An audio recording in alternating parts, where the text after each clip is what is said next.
Hello, everyone. My name is Sean Kennedy, and thank you for tuning into the Philly Fast Break podcast.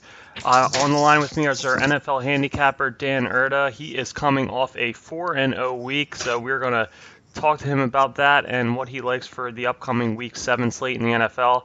But first, as always, I'd like to thank our sponsor, JoannaPlatt.com, for all your life and relationship coaching needs. You can check out the site at Joanna-Platt.com, and also check out the Love Always Joe podcast available on iTunes.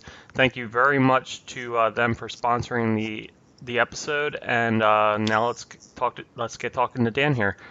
All right, Dan, you are on, I believe they call it a heater in the biz. You are 9-1-1 in your last 2 weeks. You're coming off a 4-0 week 6, as well as having an open teaser that is also still alive for you. So, I mean, how are you just feeling about everything? Feels great. Sometimes you get in these grooves where it just seems like you understand what's going on and you see what's happening very well.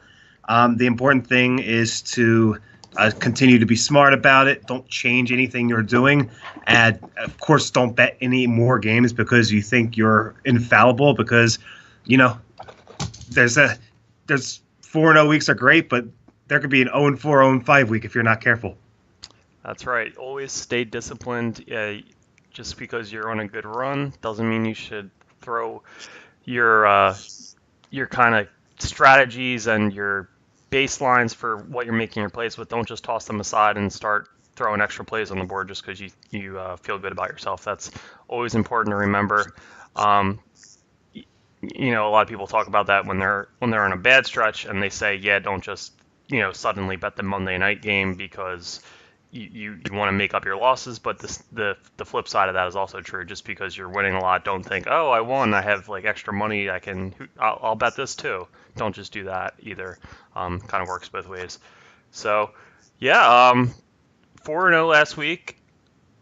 I mean, anything jump out at you, or you just? I mean, I think we'd have to talk about the fact that the Brock Osweiler ended up starting for the Dolphins, and that line jumped to +7, and you had it at +3, and they ended up winning outright. So I was already thinking about how I was going to phrase my whining on this podcast over getting screwed over by that. And then Brock came through.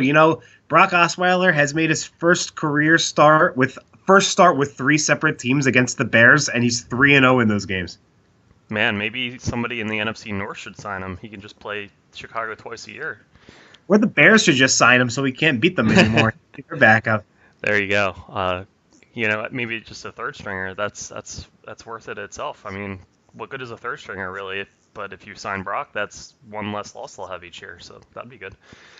All right, yeah. But the 4-0 week, I went 1-2. Unfortunately, I was right about the I was right about the under 52.5 in the Rams Broncos games, but unfortunately, the Bears Dolphins ended up going over. Who knew that Brock Osweiler would have a field day against the Chicago defense? And then, the Jaguars just did not show up in Dallas. I think that was one of the more surprising results of the week, that Dallas put up a 40 spot against the Jaguars defense. I don't think anybody saw that one coming. So 1-2 week, I will try to follow your lead and do better moving forward here. So why don't you talk about, I know in week 7 you only have one play this week, you mentioned off air? Yeah, so, all right. If you listen to this podcast or read anything that I do, you know that I like to bet home underdogs, I like to bet home small favorites, and I like to bet the teams that, the public, when they look at the line, would probably go the other way. And it's worked very well for me so far. In fact, home underdogs are 19-9 so far this season, and the Giants are 0-3. And I swore off betting the Giants. So if you factor them out, they're 19-6. Generally, over the course of a season, this kind of stuff evens out. Things regress towards the mean. That doesn't mean you stop betting. It doesn't mean you quit while you're ahead. But I do look at the lines this week, and a lot of the games that I would normally be on, Arizona tomorrow night, they're a 1.5 point home underdog against Denver. Chicago, You have no idea how bad I want to take Chicago this week. 3-point underdogs at home against New England. But I made a rule with myself. I'm just not betting against New England unless I'm getting more than a touchdown. I keep on going down the line. The Jets, 3-point home underdogs against Minnesota. Baltimore even is 2.5-point home favorites against New Orleans. These are all lines where the public is going to be all over the road team. But I kind of think that the NFL is due for a week where these road teams that the public are on actually hit. So I'm just going to avoid them. I don't want anything to do with them. I'm going to keep – there's one thing I'm going to keep doing is death, taxes, and Kansas City overs. Over 58. It's a primetime game. They're home against Cincinnati. There's no reason to not make this play. All the primetime games are going over. All the Kansas City games are going over. Cincinnati played on the road in a similar spot last week against a bad defense in Atlanta, and that game soared over the total. That was one of my wins. And look, until these lines makers have the stones to start setting these lines over 60, and they're not quite there yet, but the game has evolved. The game has changed. There are these teams like the Chiefs, like the Falcons, who have absolutely no desire to play defense. They're just going to try to outscore each opponent each week. And until the books catch up to that and start bumping these totals a little bit, I don't see any reason to not keep trying to make money off of it. I'm going to take that over 58. Yeah, we talked about that a little bit last week when we talked. We said the Pats KC game was at 59, and we were talking about, we're probably going to see some lines in the 60s before too long. And of course the Pats Chiefs game, went into the 60s, or actually went into the 80s. And yes, we're going to see it sooner or later. And since so I will I like your play. I'm actually. One of my plays involves this game, so I'll just go ahead and give that so I can kind of tie in my analysis here. How many plays do you have? I just have 2. But this one is part of a teaser. So I'm teasing Minnesota. I'm crossing the pick'em. I know that's kind of a rule. You generally don't like to do that, but I'm taking Minnesota plus 2.5 in a tease, as well as the KC pick'em, getting them down from 6 to even. Cincinnati has their bottom 5 in the league as far as the most passing yards allowed. KC, what do? They pass the ball as well as anybody in the league right now. So just because I think Andy Dalton, as you mentioned, their offense has been humming. They've had good weeks against Pittsburgh and Atlanta the last couple weeks.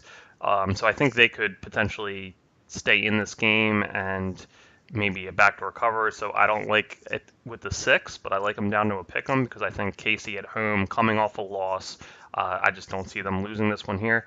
And yeah, as you mentioned, it should be a shootout. 58 is a high number typically in what we've come to expect, but in this new NFL where everybody scores at least in the high 20s, and teams like KC and the Rams are routinely getting into the 30s, it's not quite as high as we've been led to believe in past years and in our past betting experience. So yeah, the Chiefs are going to get into the 30s. That seems like a guarantee. So it's basically, will Cincy get at least into the mid 20s? And I think with the way the Chiefs defense has been struggling, and as good as Dalton and that passing game has looked, and they got Joe Mixon back last week, he looked pretty good coming off the injury. I think they'll be able to get enough points for you there.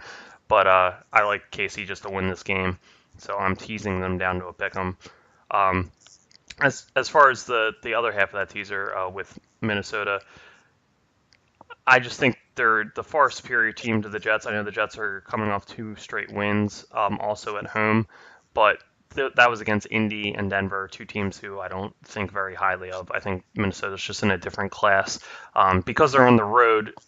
You talked about how those road favorites and how you're generally a little leery of them, but so I don't like them at 3.5, but I think they'll definitely win the game. So I'm teasing them and getting them at plus 2.5. And if they happen to lose by 1 or 2, that's fine with me too. I mean, hey, I wish you the best of luck. I'm not going against you. I really do. I strongly dislike crossing that 0, especially at 2.5, because now if it's a close game and it's a tie game and the Jets kick a field goal, you're going to lose it. I would at least get it up to plus 3.5. but it's your play. I hope it wins. The Vikings should win. The Vikings have not been impressive at home against the Cardinals and the Bills. They actually lost to the Bills. They only beat the Cardinals by 10 and gave up 17 points. And giving up 17 points to the Cardinals is like giving up 100 points to a normal NFL team. Hey, Josh Rosen and Christian Kirk have a nice bond forming. You know what they do? That's good. But there's a cool article on The Ringer about this. The team is still not using David Johnson at all how he should be used. And other than Christian Kirk, they have nobody. But we're not talking about the Cardinals right now. We're talking about the Vikings. Look, like I said, that's one of those games I didn't want to get involved in. They absolutely should win the game. Everything says that they're the better team. Yeah, I'm going to wish you the best of luck on this one and just watch this one from the sidelines. All right, so your Cincy KC over was your only play. I have one more play this week, and you probably won't like it. Are you going to the Eagles game this week, Dan? Going to take the Panthers. Yeah, I'm taking. That's right. Are you going to the game? Yeah, we are going to the game. It's actually going to be a really good time.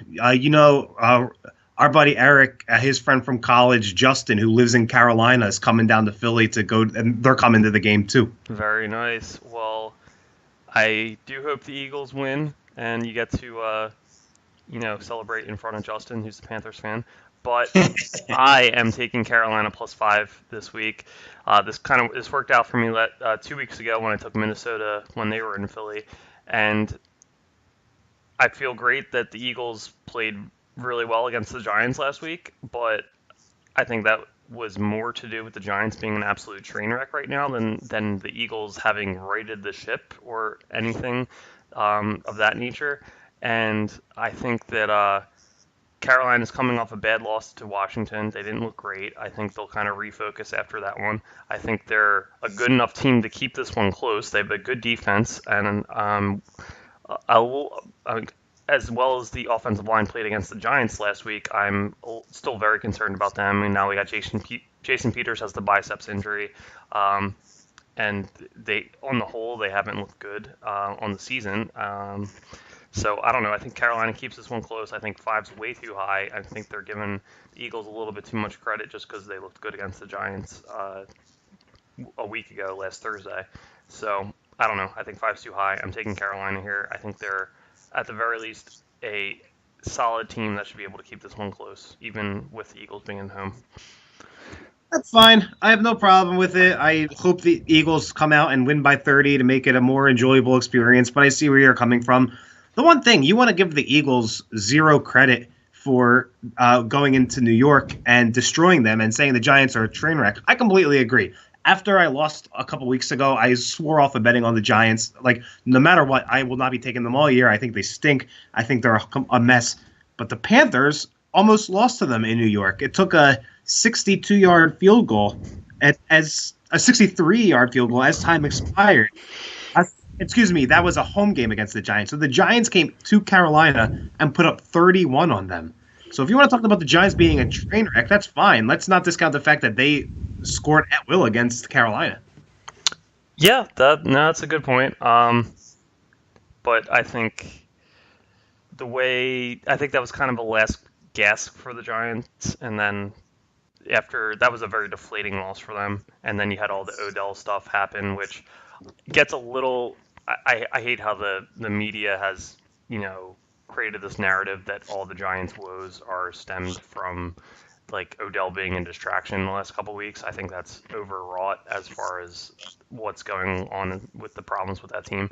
But yeah, they lost a really tough game to Carolina on a kind of fluky field goal when they probably should have won. And then, like the Eagles, they had a short week. I realized they were at home, but they had to travel from Carolina back to New York, and they had a short week. And there was all the stuff building around Odell, and there's the constant talk about the fact that they made a mistake not taking a quarterback to replace Eli. And I don't know. I just think they couldn't have come in very, very focused against the Eagles, whereas the Eagles they kind of knew that they had their season right there, and this is a team that has championship experience, and they kind of knew that they couldn't fall to 2-4, and that was I thought it was a pretty good spot for the Eagles. Now they have the win, and I still think they have a good shot to win here. They're at home, and I do think they're a slightly better team than Carolina, but I just think five's way too high. It's giving them a little too much respect, in my opinion.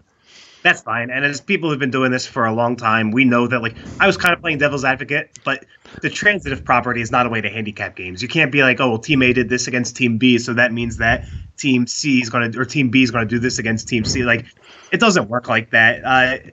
Well, I got no problem with the play. I hope that you're wrong just because I want the Eagles to win, but five's a lot of points, and the Eagles really haven't given a dominant performance against the competent team yet. Yep, exactly. So, all right.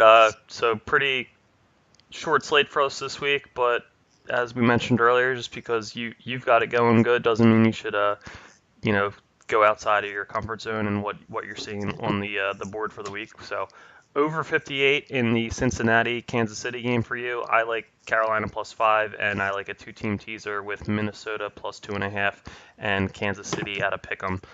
All right, Dan. So we can follow you on Twitter at Eagles_Dan. I always forget it. It's too long now. Eagles_Dan 88. Okay, and you're doing your weekly betting column. How's that been going? Where can people find your writing? It's at www.thebrandedsports.com. The column goes up Sunday at 11. Unfortunately, because of that, I wrote the column on Friday, scheduled it to run Sunday, and just to be fair, I voided the Bears bet on that column, so I only went 3-0 in that column last week. Okay. So you were check it out. You were on the Bears, or you mean your Dolphins bet last week? I was on the Dolphins, but by the time the column posted, the line was all the way up to 6. So if I'm posting a line that says Dolphins +3 and it's +6, like it's the right thing to do is just to say no play. I said win or lose, I'm not counting this bet. So. Gotcha. All right, so check out Dan's writing at thebrandedsports.com on Sunday morning, and you can follow me on Twitter at PhillyFastBreak. And if you're interested in hoops action, NBA is in full swing now. Had opening night Wednesday night for the Sixers. Unfortunately, it did not go well, but Boston's a good team, and we've got a long season ahead, so you can follow some of my writing at libertyballers.com, and have a great week 7, everybody. Good luck out there. Good luck.